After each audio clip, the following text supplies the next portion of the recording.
Let's go. Mickey, great to be chatting again. How you doing? You right? Johnny, it is our third time getting together doing this. I'm glad to be back. Always happy to chat with you. Yeah, doing well. Summer's kicking on here. Good times all around, and always happy to continue the SOW services procurement conversation, even in the midst of the summer here. Always happy to make time for this.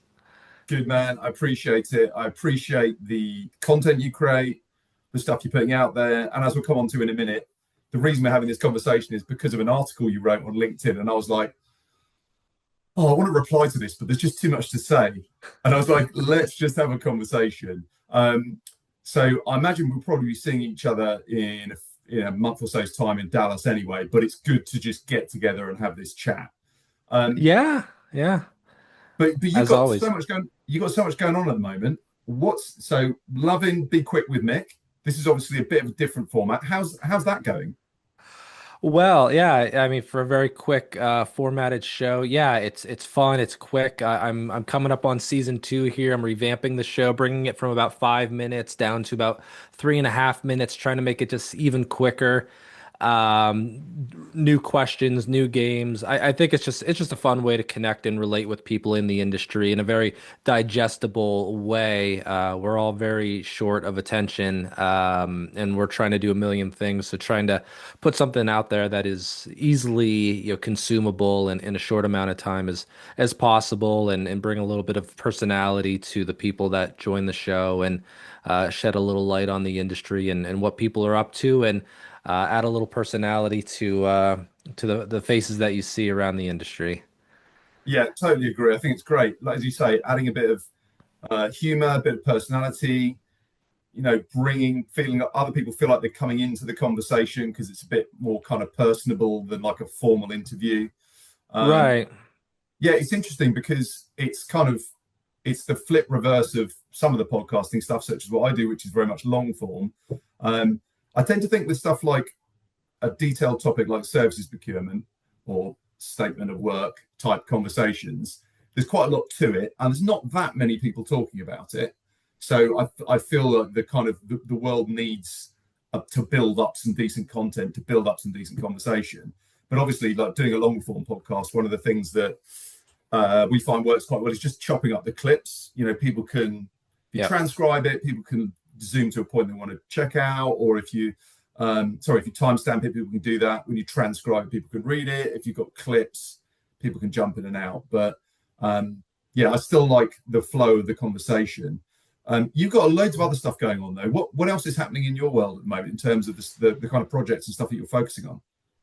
Yeah, I mean, working with client side leaders to, help them figure out what they want to be when they grow up when it comes to contingent workforce. So that can span a couple different things. That can be just baseline. We need to get a program going. Do we do an MSP? Who should that MSP be? Do we want to do it internally? Things like that. And also working with clients that are a little bit further along in the maturity of their contingent workforce, that are talking about more sophisticated things such as services procurement and SOW services there, and direct sourcing, and what a freelance model could look like for them if they bring that into their ecosystem as well. So that's going on, still continuing to build Emberpath, which is our AI workforce strategy technology. And that's been a lot of fun, but also challenging to build because AI is evolving so quickly, and so many companies are just coming out of the woodwork of we do this, we do that. And it is really cool and it's really exciting. But man, to stay ahead and continue to build can be challenging just because there's so much going on. But there's a lot of cool things that we're doing.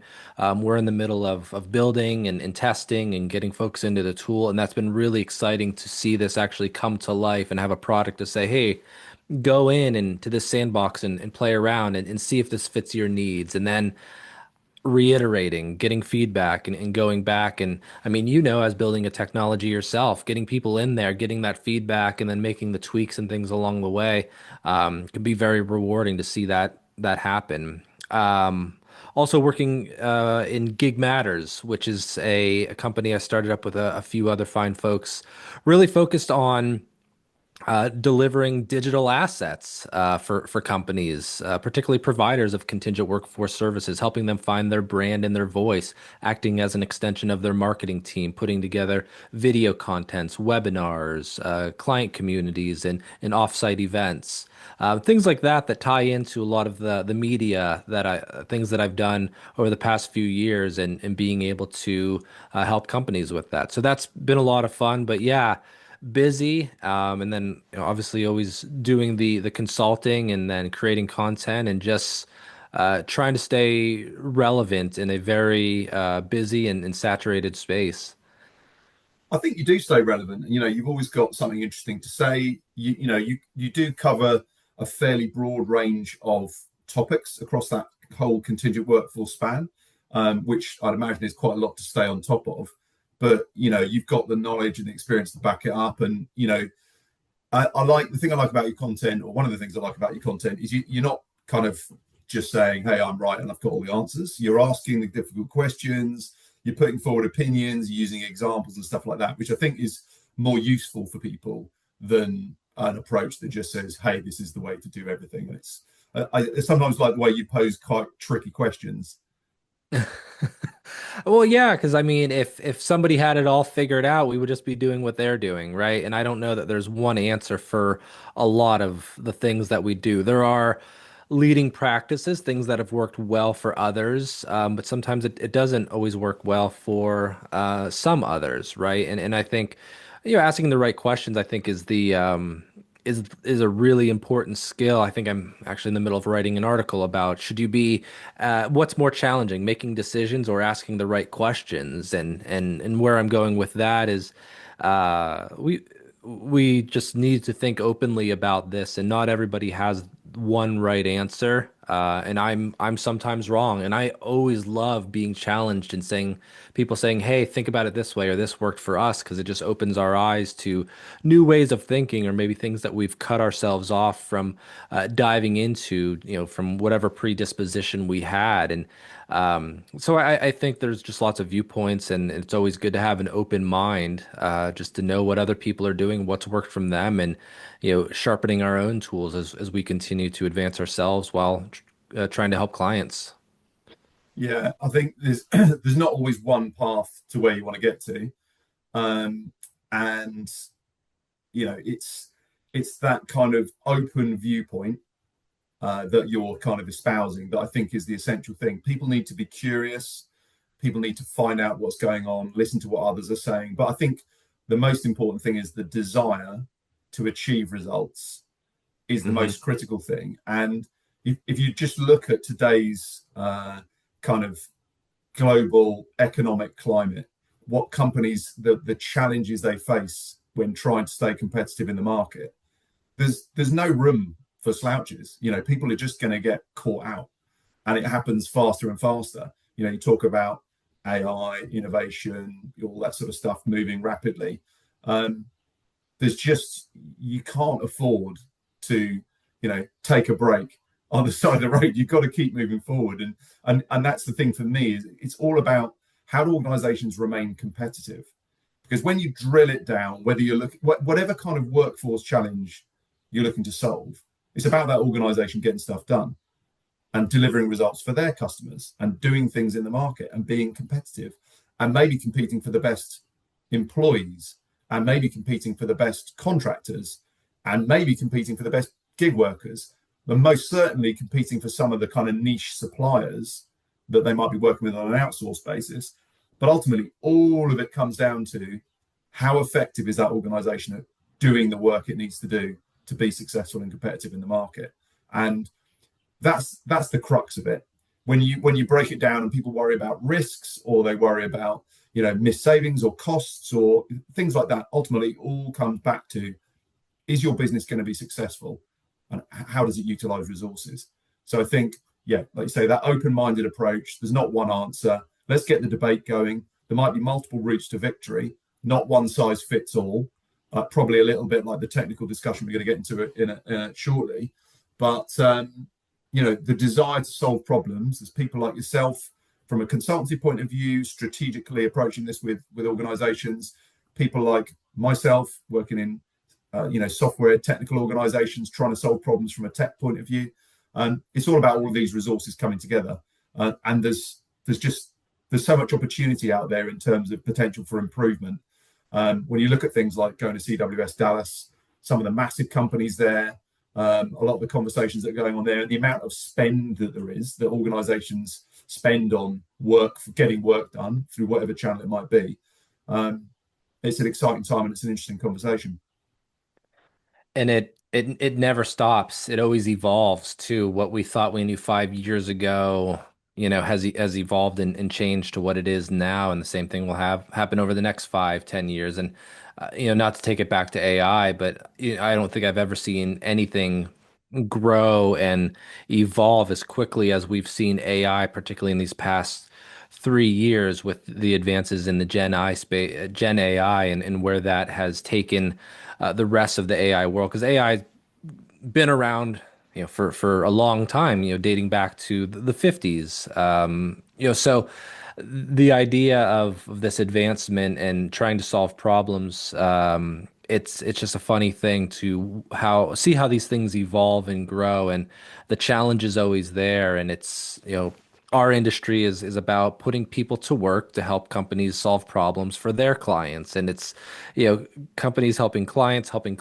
And I don't know, it's always fascinating when you zoom out and look at it in the world that we live in, because contingent workforce, the extended workforce, is just, a subset of this workforce management world, but it's, taking up 30 to 50% of a company's headcount and spend. And I always go back to the fact that it deserves a lot more love and attention than it typically gets. And so I think, podcasts like this and things, and with content in our space, more knowledge around generating more knowledge and awareness around this space, I think is just a big thing that is needed. But anyways, it's easy to go down these tangents here. Eventually, we got to segue into the whole SOW services procurement piece, which is a vitally important piece that I don't think gets the love and attention it deserves generally. Yeah. Yeah, I mean that's why these conversations need to happen, because I work specifically in that space. I'm talking to people in that space within organizations, within intermediaries that are absolutely at the front end of it. They're absolutely the tip of the spear. So I can put forward some experiences, maybe some of my own opinions, some of the things that I'm seeing other people saying in the market that might help other people who are just at the beginning of this journey or halfway through this journey, that haven't come across these concepts or particular solutions that people are putting in place. And I see lots of different things going on. So I do think it's important to get that out there. You're asking important questions, and sometimes quite difficult questions around this sort of stuff, and posing it to the market, which is exactly where this article came in. So your article was the one for anyone who is a meme follower of yours, with the cute looking, slightly confused little dog sitting there in a room that is basically on fire, with their unique expectations, no shared goals, and different processes. And they're sitting there in the room on fire saying, yeah, this is fine, having a cup of tea, which is your meme with saying, when every department manages SOWs their own way, but you call it a program. So your article was titled Gaining Adoption for SOW Services Management in Contingent Workforce Programs. And it's broken into some great sections, which all had some really interesting value to them, in the sense that you were talking about, the executive sponsorship, alignment at that executive level, having a clear operating model, managing organizational consistency, putting your supplier relationships in the right place for this type of program. A really important one that I want to come on to, which is user experience, end user experience. Then you talked about tech, and then you talked about like center of excellence, intake process, and kind of concluded it. The thing that I really want to talk about was the tech part of it, which I think is there was so much to dissect in that, because obviously I understand that in a lot of depth. Right. You have a vested interest in that space for sure. 100% I have a vested interest in it, but also it's like the terminology. Okay. So people will talk about, like we used to talk about SOW spend management, partly because that was certainly within like contingent workforce circles, that was more what people needed to hear to go, oh, it's that, to try and put it in a box. But that's probably, I'd say, two plus years ago. Now we only really talk about services procurement because it's very much a procurement led part of the problem. And obviously, in different organizations, we all know, where who looks after services procurement. Sometimes it falls in the gaps. Sometimes it sits with procurement very clearly and as a key stakeholder. Sometimes it might cross over with a contingent workforce category manager. Sometimes some of it might kind of bleed into HR and talent acquisition and all sorts of things. But ultimately, when organizations are outsourcing work to external third-party suppliers on an output or outcome basis, with some kind of deliverables around it, that is an extremely important area of organizational spend and work capacity. So when you get into the terminology of it, even that is something that people debate and they get confused about. It's nice to hear, like, I just talk about services procurement. Peter Regan at the London CWS Summit, he was talking about services procurement. Liking that, Peter. And that's what most big organizations, which large companies will talk about. It is the procurement of services ultimately. So you can kind of break these things down different ways. But what I was going to say is there was previously quite a bit of confusion around that, different terminology used by different people, and what does this mean? It's forming more of a shape, and you've got more people now who've got services procurement in their job title.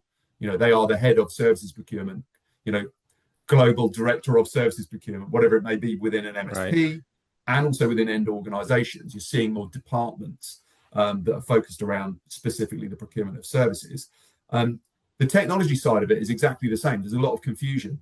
People talk about, it's like if you try and break everything down to product features, if you look at across the contingent workforce landscape, across the procurement landscape, you can get very easily confused when you take a feature and product point of view on the world just by going, well, that's got a contract module, but I've got a contract module in this. Does that mean I don't need that? And people get very confused. Whereas actually it's all about what's the problem you're solving with a particular piece of technology.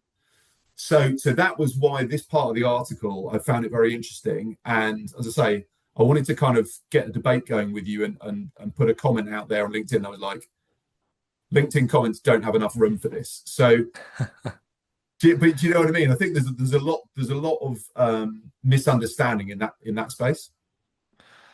Absolutely. Yeah. Because I think I refer to it as SOW services management, services procurement, right? It is and I call it services management because it's not just the procurement of that, but it's the ongoing management, of that SOW and the work that is being done underneath it, the invoicing, the payment, eventually the offboarding and termination of that original statement of work and all the work that went underneath it. So I think that's what I refer to. And I think from an industry perspective, we've struggled with that to land on what's the one term that means this one thing, where we have a way of bastardizing these these things into 6 different terms, and it can vary by geography, by company of what they're calling things. We unfortunately see companies going and saying, well, we're going to call it this. And it's like, well, only so many people are doing that. I get it's great to build your own brand and the terminology around it, but geez, as an industry, we need to consistently move to the beat of one drum. So when Zivio walks into a client, when you say services procurement, the client on the other end says, ah, yes, I know what you're talking about. I mean, the one thing I found is oftentimes is going in to meet with clients is like, hey, I want to level set expectations on what the hell we're even talking about. So here's a couple terms we're going to use. And this is what we mean by that. Are we all agreed on that? Does anybody understand it different? Because majority of the folks we talk to in our contingent workforce space, they get it, right? They do that. The contingent workforce program owners, they get it. But you start talking to their manager or maybe their colleague that doesn't work in the space, they don't get this. And so we need to ground them on what it is we're talking about and make it relatable to them, so that they can just abstract the information we're trying to get out there faster. And that's the thing I think we struggle with additionally as an industry is we forget that a lot of the people we're talking to don't get it. They don't understand. They don't get it like in a bad way. It's just it's not their daily life. It's not their daily jargon and language. So for us to make sense of it for them, we need to level set on what some definitions are here, and even just the definition of services procurement versus services management.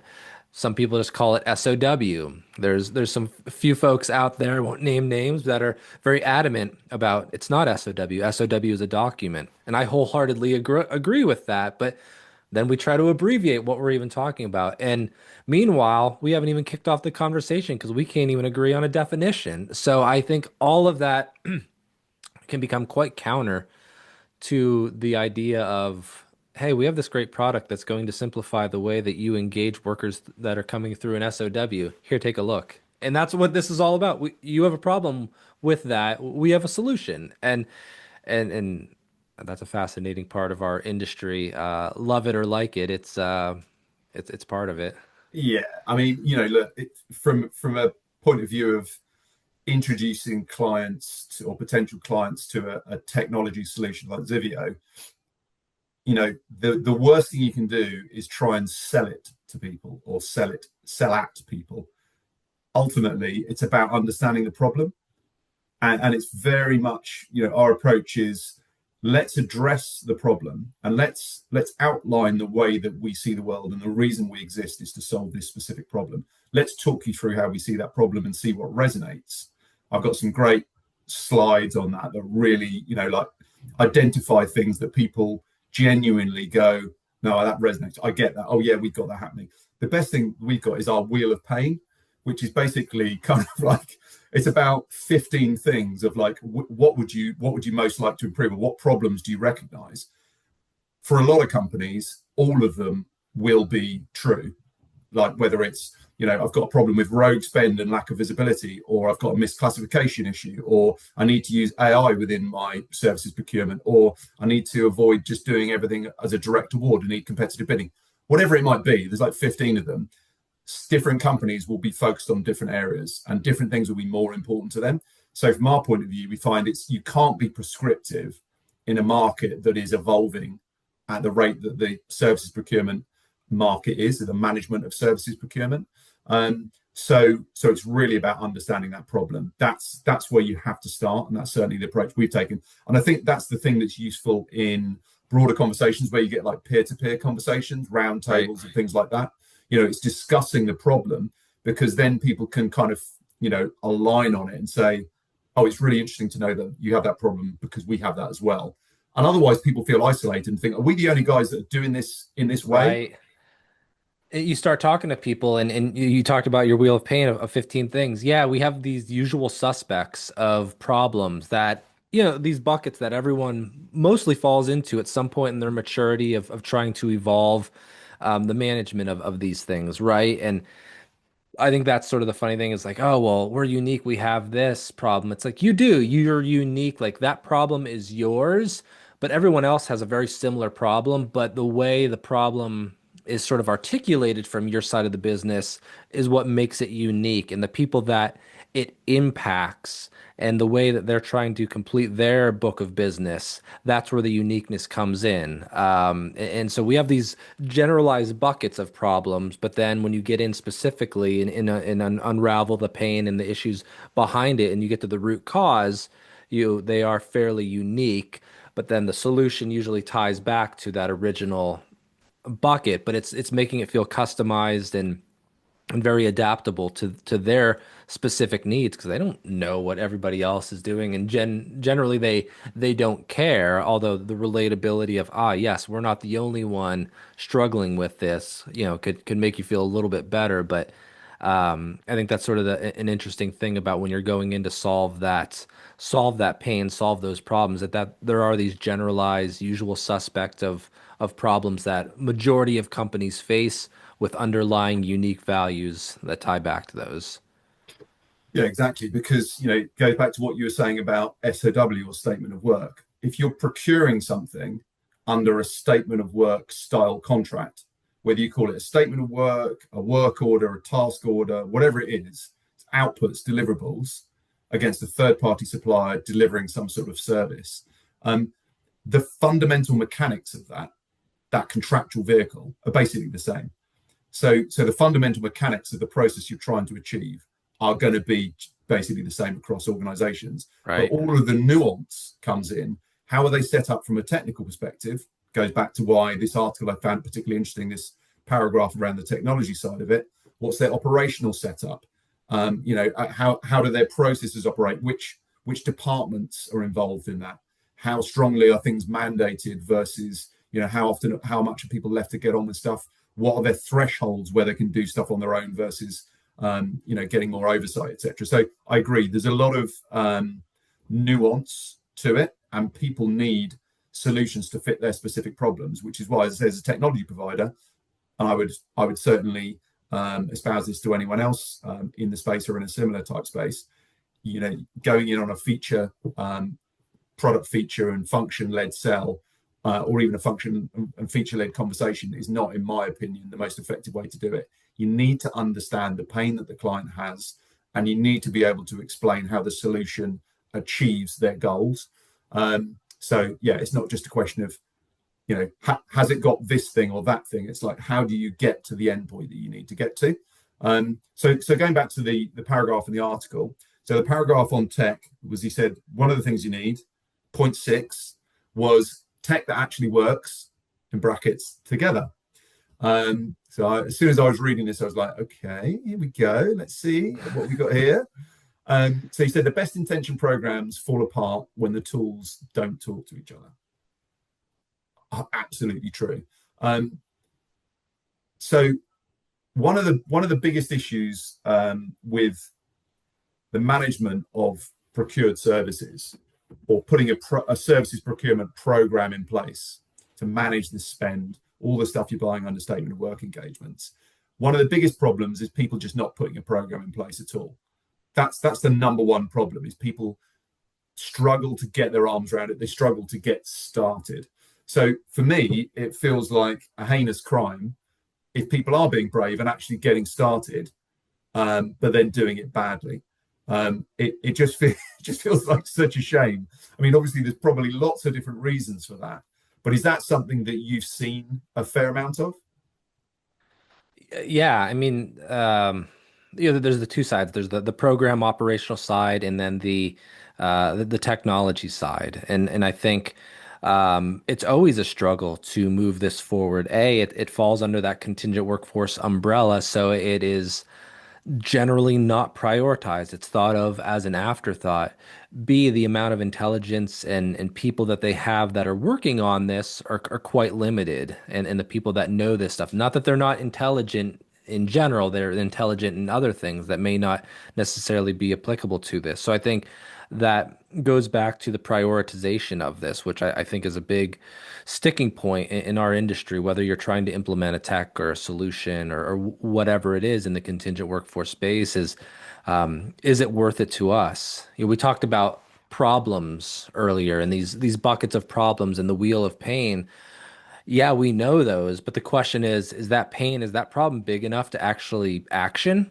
I think that's one of the biggest things that uh, not the biggest thing, but a difficult struggle is it worthwhile to make a change and make an investment to possibly disrupt what it is we're doing to create efficiencies and value? And is all of that justifiable to make that change?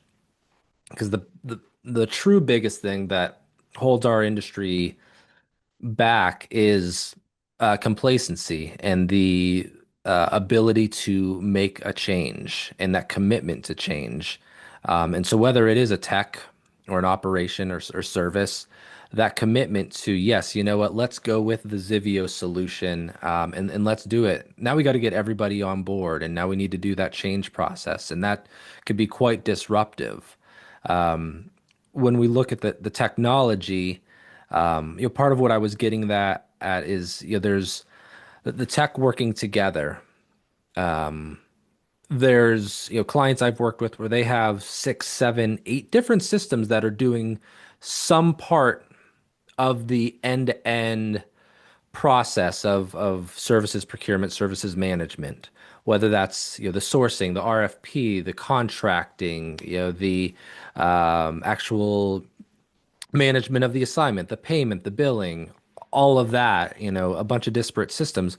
That's okay, but they need to be integrated and all talking to one another. And I think the way the VMS space is working, they're looking to centralize that. Well, hey, you don't need to go to DocuSign. We'll actually just handle the contract for you, or maybe we have an API or something with DocuSign, and it's all done there.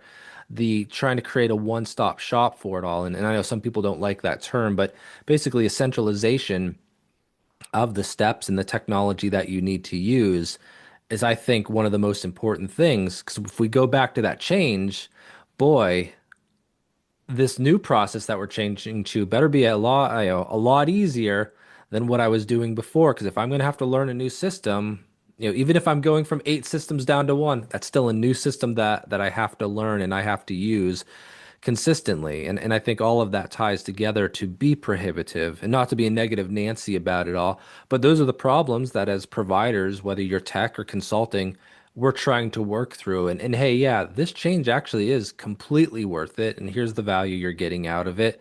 Is it going to be easy? No, no implementation is easy. If anybody's telling you implementation is easy, they're selling you something. Implementation has a fair amount of change and requirement gathering, and it could take time to go through, but it's worth it. It's the same thing as building a house. Boy, putting every board together sure takes a lot of time and a lot of effort.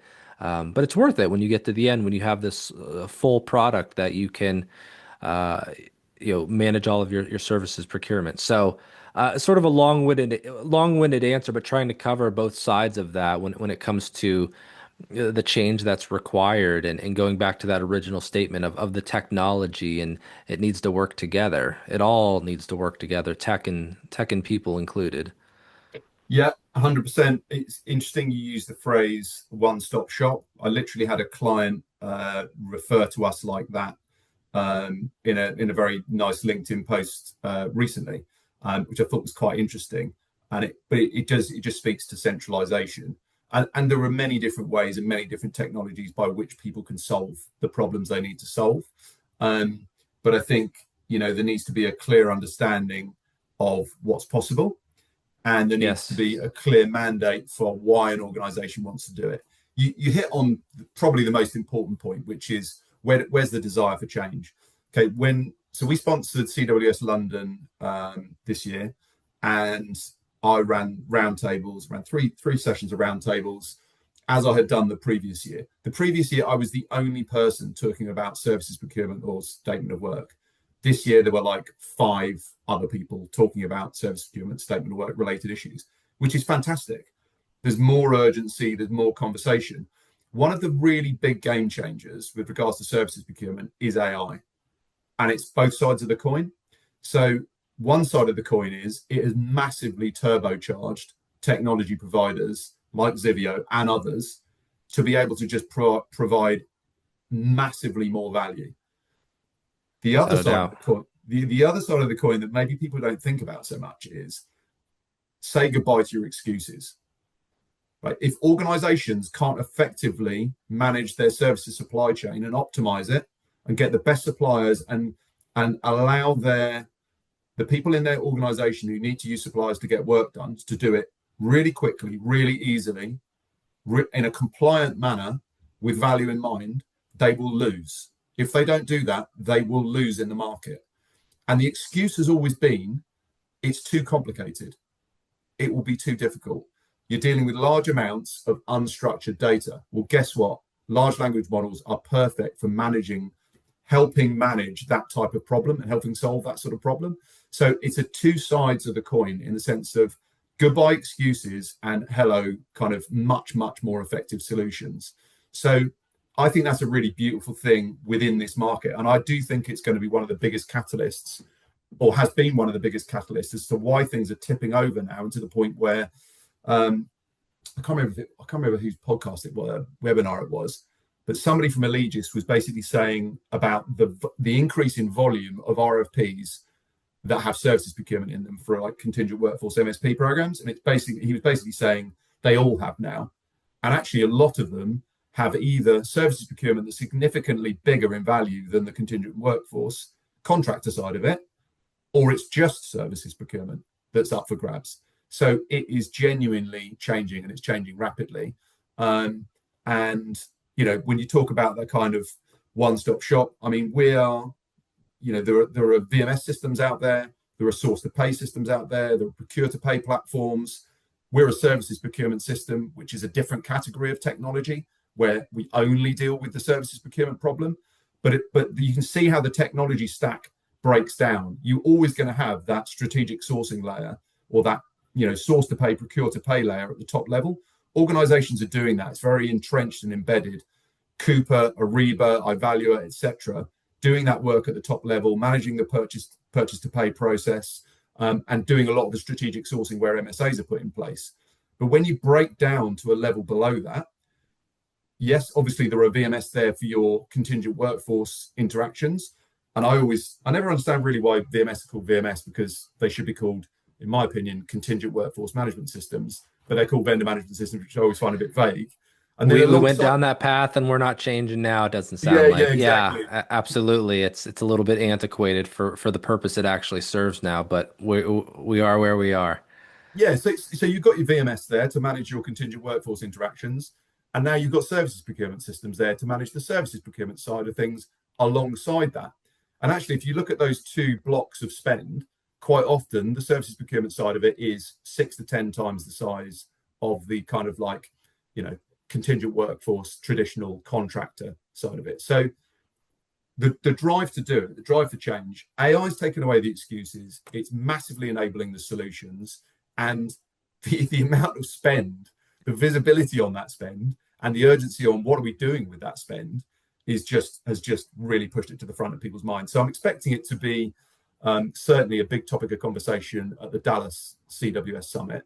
But you've got more and more companies that are actually doing something with it now, more and more MSPs that have specialists that are purely there to understand that side of the problem and engage with that different stakeholder group within end organizations. So it is definitely moving in the right direction. But I think so one of the areas you were talking about in the article was, you were saying, and this is very true, by the way, you were saying your VMS contract system, intake tools, and analytics dashboards need to integrate or at least align. So it kind of comes back to what we were saying about the tech needs to talk to each other. But I would look at that kind of like VMS contract system, intake, analytics dashboard for services procurement specifically. I would personally look at that, and obviously I have a specific view on this, but I would personally look at that as that's something that's been around for a while, and it's something that hasn't necessarily led us to this panacea where all the problems are solved.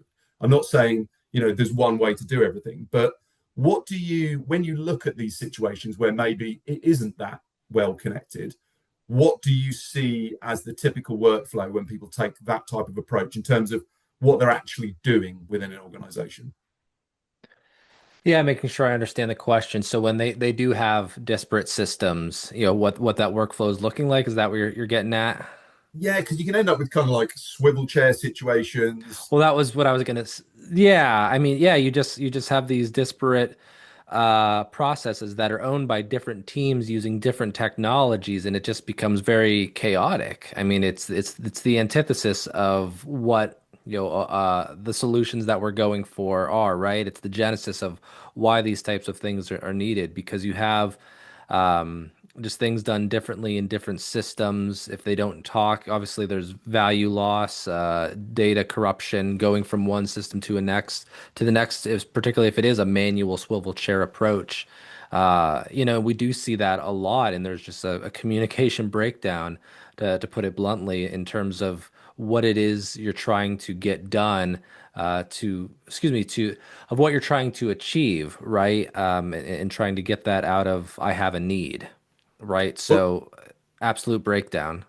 it comes back to terminology as well, because so if somebody says contract system, I always think to myself, well, what does that mean? What do you Fair mean by enough. that? So what type of contract is that? So when people have contract systems, do they talking about DocuSign or Adobe Sign or some sort of signature package? Probably not. They just call that the e-signature package, and that's kind of an accepted additional thing. But is it the MSA, or is it a contract with a worker in a VMS, or is it a contract with a supplier for a statement of work in a services Hmm. procurement system? That's where, if from a product point of view, if you sort of say, oh, the Zivio product handles how you create a statement of work contract, somebody might say, well, we've already got a contract management tool. But that's where people miss the point. Ultimately, Right. it's so because and this is where you can get to the simplicity around what you were saying just a second ago and what I said earlier, which is, what's the problem you're trying to solve? So if the problem you're trying to solve is to bring up contract a worker and bring a worker on board, then that's going to be best done in a VMS and not in just Ariba, for example. If it's a SAP setup, you'll have Ariba at the top level doing your strategic sourcing, your MSAs, your suppliers and all that sort of thing. You're not going to do a contractor's engagement contract in Ariba. You're going to do it in Fieldglass. You're going to do it in the VMS. So likewise, from a services procurement point of view or any other area, there are pathways that just need to be channeled through the correct platforms. So when people look at integrating systems, they can make it too disjointed. They can continue to have a disjointed process, or they can allow the system that is best for that particular outcome to deal with that particular pathway. So again, people think about using different systems, but ultimately it should just be different screens. If you're utilizing white label capabilities, if you're utilizing single sign-on, things like that, and a centralized, you talked about intake or triage. If you talk about centralized start points, you can then have different channels, different workflows, different screens where a user doesn't need to sign in because they're just using their single sign-on that they use anyway to just go straight into that screen that might be white labeled to look like every other type of screen that they're using, and they do what they need to do within the system, and then the system takes care of where that information goes. Reporting and things like that. It's not massively complicated to centralize reporting. As long as you know what you want to report on, this is where things like BI dashboards and BI packages like Tableau, Sisense, Power BI, information can be centralized there from multiple systems. But it's obviously different companies are set up differently. So I think there are simpler ways to do things than people might think from the outset. But the worst case scenario is, people can't continue with situations where they just don't have a technology solution in place for things like services procurement.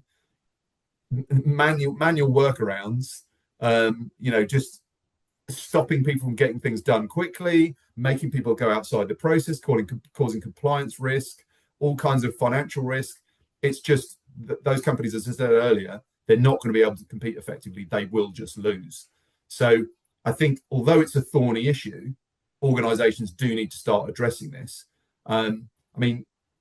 You mentioned friction killing adoption, where you get these kind of duplicative processes, manual processes, etc. And we talked about the desire for change and the adoption side of it within the context of what people are trying to solve here. What examples have you seen of really good adoption in terms of how did the organization go about achieving good adoption for a technology solution that actually made a difference? Yeah, some of the best implementations I've seen is the change management process started before the implementation ever did. They had sold the idea of what they were moving to before they had even bought a product, right? And there was just this idea of this is what we want to move to, and we all agree on this. We're clear on what the root cause of our problems are. We know what the value of solving that would be, and we're all bought in that this change is worth it. That takes a lot of time, right? But to have champions that are building that up before a solution is even selected, and we know that it exists, we're going to go out and do that. They've enabled the business to already visualize what this could be and how their lives could be made simpler and transformed. And it's funny, as providers, that's a little bit out of our control, although I'd always sell myself as a change architect, transformation architect for clients to help them come in and start visualizing what this could be before, it ever actually gets implemented. I think that's a key component because having a good idea of where you stand right now and what the future could be is a big deal. Because when you've probably approached this where you come in and you start selling, you're not selling, but you're trying to get the sale, you're trying to educate, generate value around what you're going to provide. But if they don't really know what the root cause of their problems are and be able to take stock of where that is and where things could go to in the future state, it's very hard to relate and I keep using the word visualize, but understand what that forward-looking approach would be and then what the value would be behind that. Because if you don't know truly what the problems and the root cause are, it's hard to establish that change management and the championing of these ideas, right, to push that forward into the business so that adoption as you implement the system, it's incrementally, hey, we're doing this. Let's do some testing. Let's bring it to life for you. Let's start showing you how to do that. Let's start getting you trained on it. Change management, I think, is one of the utmost important things that honestly gets devalued and I'm trying to think of the right word. Deprioritized. Yeah, it gets pushed to the bottom of the pile sometimes, doesn't it? Right, but if I can't enable the business and the users that are going to do this, not just the exec that's going to do this, because the exec, yeah, they get it, but the people that are going to live and breathe this every day, I mean, I think that's one of the most important things. And it's funny because that all that existed before AI, before services procurement, before all of this. But we sometimes forget that we're humans and humans struggle with change as much as we say we embrace that. That is what I think is one of the important things. And then from that executive standpoint, them to be a champion of that. Because it's easy to get on board with it's like, oh, you know what? The CFOs, CPO, the CHRO, they're all in on this, man. And they're saying, join us on the boat. We're going for a cruise here, and it's going to be a good time because our life's going to be better. That's a key piece. And I'm not saying you need to mandate everybody, this is what you're doing, like it or get out. But there needs to be, I think, rules and guidelines of we're doing this because XYZ value and ABC outcome that to us generates the real ROI and is going to make our lives better and our business stronger. I know all of that seems very, very basic, but some of the programs I've seen and been a part of, particularly with services procurement, having that vision from the outset and that buy-in just goes a long way because otherwise you're going to run into roadblocks and hiccups along the way. Don't get me wrong, you need to have your data, you need to have your contracts, you need to have everything fairly buttoned up. But I think a lot of that can come along the way. But in terms of adoption, you have to have that change mentality before the change even starts. Yeah, I think that's a great point. I've definitely seen some examples of that that have been very effective. I always just think of it, it's just like strategy. It's just like business strategy. Just, It's yeah, like, you know, it's nothing new. yeah, exactly. It's like, you want to get a team together to row the Atlantic. The team need to know you're rowing the Atlantic. They need to know what that involves, why you're doing it, where we're going, and then everyone can row together. Um, the so that getting ahead of it, I think, is a critical thing for people, for organizations to do. The organization makes a decision, they get a clear mandate, they then, like, almost like you say, rolling it out in advance, getting buy-in. um, I think one of the other areas that I've seen work extremely well from a change management point of view is everybody knows within their organization there's going to be certain people in certain departments, depending on the organization, that are going to say, we don't want to do this. We like it how it is, who are going to be more resistant to change than anybody else. And it might be, like, say, it might be a very human thing. It might just be a personality trait in a particular individual or business unit manager or department head or somebody operational, whoever it may be. It doesn't really matter. Um, or it may be that particular parts of the organization are going to have more change to take on than everybody else because their part of the process is really complicated and it's been done manually in some weird way for 10 years and it's going to have to change, and there's going to be a lot more change. One of the things that I've seen to be really effective, and I always steal the phrase tiger team, is when people basically put together a tiger team, that one of our clients kind of referred to as their way of solving the problem, was taking the people who are going to complain the most and getting them involved really early, and actually pressure testing the process and the solution with the people that are going to put up the biggest struggle. And in those type of situations, people end up with the best solution and the best adoption because they've tackled the thorny issues. They haven't just tried to kind of go through on a path of least resistance. They've said, this has got to be good. Who are the naysayers? Who are the people going to go, oh, that's not going to make any difference. It's not going to change my life. Get What ahead is of the the critics. Get the critics involved. Yeah. I mean, those, and if you could turn a critic into a champion, my goodness, that's going to go a long way because they said, at first I was skeptical, but now I'm really bought in. And that's a pretty powerful message when the skeptic, the critic comes in and can make obviously they can make improvements to it. Like, hey, yeah, you know Yeah. what? This isn't going to work because of X, Y, Z.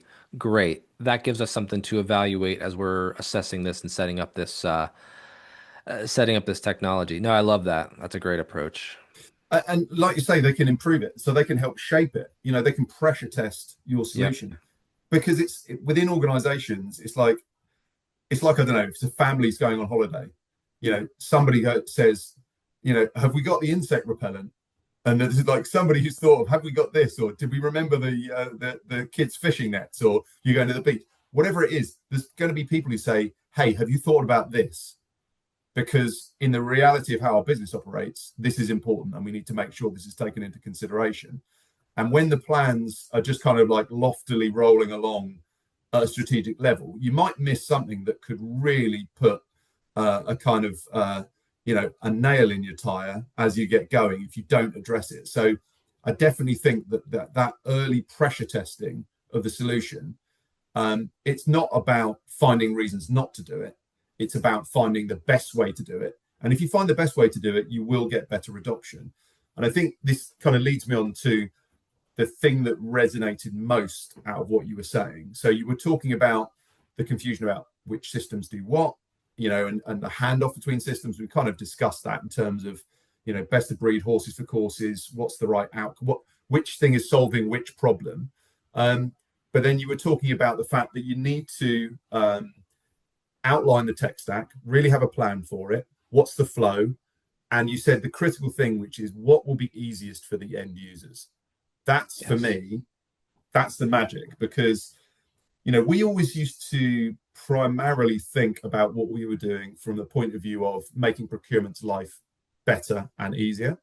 But that view has radically changed. Procurement are still, as a technology provider, they're still like our primary customer. But what they want is not necessarily just to make their life easier and their life better, but is to make their organization more effective, to drive business value.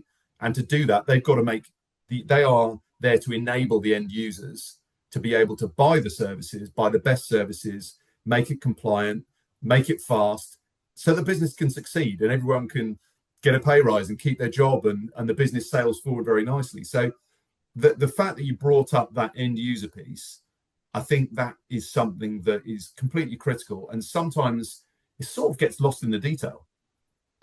It's amazing. Our entire industry is built on the backs of deploying people to work, right? Our entire contingent workforce industry is based on other people putting to work other people for businesses, right? So obviously there's the end user in terms of the worker that's going out there. But and obviously they're impacted by this. They need to be able to do the things they need to do within the technology. But then, the point I think I was going back to is that end user when we think of like the hiring manager, the engagement That's manager. it. That's exactly what I'm thinking of. Yeah, yeah. Yeah, I mean, I focus on the worker in my own head. Like we always got to keep them in mind, right? But in services, it may not always be a primary user, but that engagement manager, that end user. They're sitting there in their department saying, right, okay, this is what I've got to do. This Right, the business has got this strategy. We've got to release this new product. We've got to increase revenue. We've got to look after this type of client. We've got to deal with this kind of change, whatever it might be, whatever it is that right, they've got to do as their particular function. They need to get that done. And it's not about them being controlled. It's not about just making procurement's life easier. It's about procurement adding this value and sometimes just being able to get out of the way, but do what the business needs to do to make it so that that end user, that buyer, as you call them, engagement manager within an organization, just make it easier, faster, more compliant. Let them do what they need to do, because ultimately that's why in a lot of cases you get engagement managers who will just circumvent the procurement process. If it's a rubbish process, a manual process, a slow process, they are just not going to be able to cope. They're just going to go around, find their own way. and they're not Yep. doing it to try and It's not sabotage malicious. everyone. No, Right. it's not malicious. They just need to get it done. If the organization can make it better for them, they'll get the compliance, they'll get the adoption, they'll get the guardrails and the data and the visibility that they need. But they have to focus on solving the problem for that person that's trying to get work done for the organization. That's exactly it. I mean, one of the complaints of the VMS, and not picking on anyone in particular, but generalized complaints, is that it's built for the MSP, right? It's built for the people that live and breathe this day to day. And we forget about the manager, the end user, that uses this tool once, maybe twice a year, right? And think of any technology you've ever used. If you got to go into it once or twice a year, you say, geez, how do I log in? What do I do again? Where do I go? So it has to be built in the most simplistic way possible to shepherd them through the process. I mean, that's why I think having good service, good service wrapper of humans in the mix, along with that technology, can be great, because then you have somebody to phone a friend, hey, I'm kind of hung up. But to get that technology to as user-friendly point as possible is ultimately the goal. Because, yeah, like you were alluding to, the managers generally don't care about the tech. They don't care about the process. They know that they have to go through it to meet their goals and do the things that they need to achieve to uh, get their output of the business that they're targeting, right? And to them, it's just another process, another step, maybe even another hassle, even if it is easy, because they just want to be able to just phone their consulting firm and just have somebody in the door tomorrow, right? But that's not the process that we want to have the proper visibility, compliance, etc. So yeah, that ease of use for the end user always has to be kept in mind, particularly in this space, and in a process that could be particularly, languishing in terms of the processes and the steps and the hoops you have to jump through just to get an SOW signed to deploy 4 workers to help you finish the build of your widget that your team is hung up on, right? And you needed that 3 weeks ago, and here you are. So it's not that people don't care and that they're not apathetic. It's just another thing they have to go through to achieve their goals. It's like if writing a scope of work takes you 3 weeks or 3 months because you're like, I've got a blank page here, I don't know what to write. People are either going to do the bare minimum, and it's just going to be what you see on the PO, and there's going to be no detail, and there's going to be nothing valuable, worthwhile in the SOW. That's probably just Or a they piece. push to their supplier to write the SOW on their paper, and then it's backwards, and you lose a lot of control, and you're already off to a bad start, and we're just writing on paper. Yeah. Yeah, and then they're just marking their own homework. But it's it's just not, like I say, the companies that take a laissez-faire attitude to this sort of stuff are going to find that if things are inefficient and things are slow, that will affect their business viability in the market, because there's too much changing. Things are happening too fast. If you look at the technology, if you look at the kind of the primary VMS platforms, they are, amazingly successful, massive companies, but they've been around since the early 2000s. And the way that technology was built, and obviously they're always updating it, but they're to a certain extent, they're always going to be victims of their own success, because they're massive platforms with massive numbers of massively complex, massive clients. that's a legacy tech burden for you. But they're obviously always trying to update their user interface and things like that. But technology was designed in a different way then. It was more the sort of thing you've got to be trained on. And the adoption hurdle, in my opinion, is higher. Modern technology that's designed kind of like AI native, self-service is table stakes. You have to be able to allow business users and suppliers to be able to interact really quickly, and only actually require a minimal amount of training. It should just be obvious what they need to do. It should be really simple. It should be intuitive. With AI, I think the key thing with AI, and I'm so lucky being within an organization that have great people that can really leverage it effectively, it's not about saying we're just going to use this one AI provider and it's going to do all these things. It's about saying within the service that we provide, within our processes, at what point can we most effectively utilize AI to make things easier and make that end user have a better experience? And it's incremental, building different things in with different providers that utilize AI in slightly different ways, but add value, add value, add value.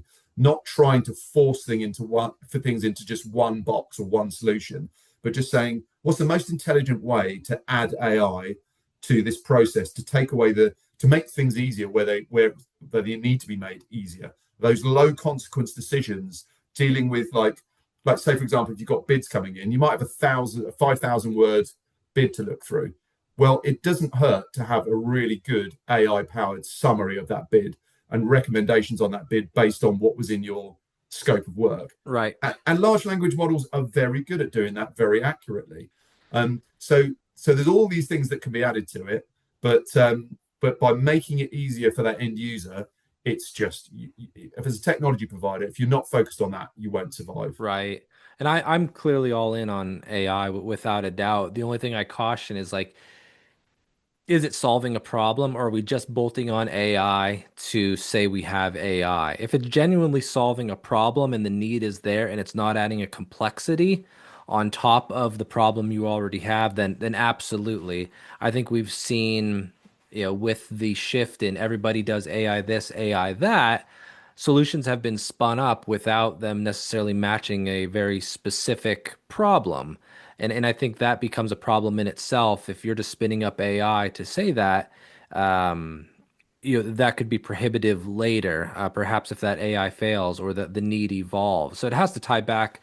Like this whole conversation is, what's the problem you're trying to solve? And if it's genuinely going to do that, amplifying how you were already going to solve it, but now instead of cutting it down from 3 hours to 30 minutes, now we're doing it in 30 seconds. Well, geez, I think that's, obviously a win-win-win for everyone involved, as long as there's genuine problem solving going on. And I look at the world of AI beyond contingent workforce. We've seen so much of it in the creative space, and just a lot of AI that's used to create these nonsense videos, nonsense music. And it's just like, oh, well, is that solving a problem? I don't know. I guess it's putting money in somebody's pocket. But tying that back to our space, that the AI has to be informative and really, tying back to true problems that genuinely exist. Bit of a tangent, but something that I'm interested to get your opinion on that came up very recently. I saw a post by Joel Schwan talking about the bill, the new big bill, whether people regard it as beautiful or not. It's big, far-reaching, and it's arriving soon. So I saw that you commented on that post on LinkedIn. I think it was today or yesterday. Um, do you think that's going to have an impact from a misclassification point of view? I don't have like a very deep understanding of it as such, but it looked to me like there's going to be greater scrutiny on Yeah. kind of 1099 versus W2 type scenarios. Yeah, I mean that was a 900-page bill that got passed, and I'm not going to get political on this, whether you were pro that bill or against it. Yeah, I mean the implications I think are ICs and 1099s in the US, it's always been wishy-washy, and then it varies by state. I'm always cautious to say like, oh, this is what's going to happen, and this is where it is, just because it's been all over the place, and the variability by states and whatnot. I would be not surprised if there are implications for us, but I don't know if there's enough information out there, and I certainly don't feel intelligent enough to talk about it. I mean, his post had shedded a small amount of light on that, and I had sort of said like, hey, that's helpful and informative, but I don't know if there's enough there to really go off of and say, there's going to be more scrutiny or less. Generally, that group had been less scrutinizing over the use of 1099s and whatnot, but I honestly don't know enough to speak intelligently about it. So Yeah, it'd be really interesting to see what comes out of that. coming from a kind of, if you look at what's happened in the UK, if you look at what's happened in Europe in terms of just this scrutiny around engagement type and that kind of misclassification issue, it does feel a little bit more all over the place in the way that a bit more of a free for all in the way that operates in the US. It's just less tightly controlled, and if there is more scrutiny on it, I think that will be very interesting and just another driver within programs for the need to get all of these different workforce channels working effectively, lined up with a clear process around them. So yeah, it'd be interesting to see what that drives. Compliance, regulatory changes as they may come up always can be quite big drivers. So I think that's an interesting one to keep an eye on. No doubt there'll be plenty of discussion of that at CWS Dallas as well. But before we wrap things up, last question I was going to ask you. So when people are in a situation where they don't have an effective program in place to manage services procurement, which is most organizations in my experience, there are clearly painful questions to be asked. They need to be asked of the people who lead procurement, the people who lead finance, the people who lead operational functions. Those are the sort of questions that people like you and I might pose or float in this type of conversation. But if you were to go into an organization, what are the questions you would ask people or get people to start asking themselves or each other when it comes to like, where are we now and are we happy with that?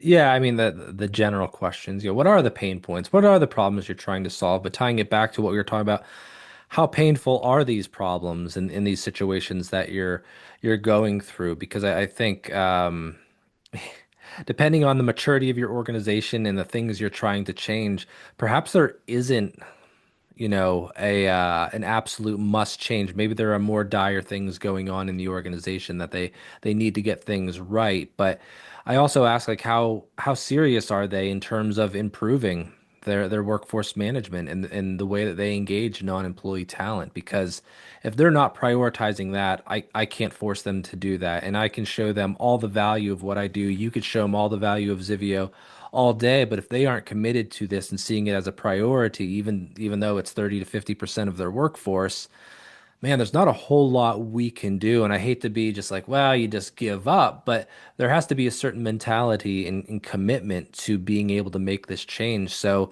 on top of, what are the problems, the pains, how important is this to you right now? And how willing are you to make a change? And what does it mean for your organization? If you don't know that, I'm willing to help you and help you figure out how big of a priority this is, because from an outside looking in, it's an absolute must have and thing you should be focusing on. But you have to be able to make that decision, and I'll give you all the education and knowledge you need. But where are you guys at in terms of your commitment, and what can you stand by in terms of your beliefs and values of being able to make, transformative change within your organization? Because that's what it's going to come back to is that commitment. You could have the best solution, best ROI, but if we're not committed, client's not committed, what can you really do? So I think being able to gauge that is really a valuable thing for them before they even start making an effort. Is this something you're going to take on and really want to transform? And then I think that helps everybody as well to go in with a clear plan of what to expect and what we can possibly accomplish depending on where you are right now. Yeah, really interesting. I like it. I sometimes feel like realistically, I'm talking to like the 10% of people in the room that are sick of it, that want to make a change, and they're not willing to just settle. They're like, no, I've had enough. We can do this better. This is not where it should be. I'm kind of, the people that are fed up with it, angry with it, really recognize it, say, why the hell aren't we doing something about it? Those are the people that Yes. sometimes I'm speaking to in the room, and those are the people that are ready to just take radical action and actually push things forward and make a change. And they're the people who get the benefit of that as well. They're the people who come away from it having achieved great things and have really moved the needle. With something like this that can be seen as quite difficult to tackle, certainly at this point in its evolution within the market, if you're the person who can go in there and make a change, that's going to do wondrous things for your career, and it's going to have Right. a possible impact on your organization. And hopefully you're going to get a big pat on the back for it. They say squeaky wheel gets the grease. So, I mean, somebody has to speak up and be willing to make that change and get others committed to it, right? Because I know the C-suite isn't always committed to the actions of improving contingent workforce program. They probably may not even know that it exists, right? And so we always have to be advocates for that and arm our partners and help them progress this forward to be that squeaky wheel to help the company get commitment, right? Because I think that's what it's going to come down to if you want to make substantial and meaningful change. Yeah, exactly. And you know, again, the C-suite can't afford to be complacent when it comes down to what's your organizational capacity? How do you get things done? How Mm. much stuff can you do? What can you do? Because you're making promises to your customers, you're delivering your products and services to the world. Are you? Can you? Are you going to be able to when this changes and that changes? So yeah, I think it comes right down to those two things of business value and ultimately empowering the end user. Uh, but yeah, nice one. Thanks, Mickey. I really enjoyed that. That was definitely way more enjoyable for me than just trying to hammer out some stuff on a LinkedIn comment and go back and forward. And you're probably thinking, oh, Johnny's written a massive comment. Now I've got to respond to that. I can't do that in 50 words. So I really Right. appreciate you taking the time to chat about it. And as always, brilliant to hear your insights. And yeah, keep it coming. I love all the content and I love the thought provoking stuff you're putting out there. Appreciate it, Johnny. Yeah, thank you so much for having me and always happy to talk to you, particularly about this topic. It's one I'm very passionate about. So love it and thanks again for having me. Awesome. Thanks very much, Mickey. Speak soon. Thank you.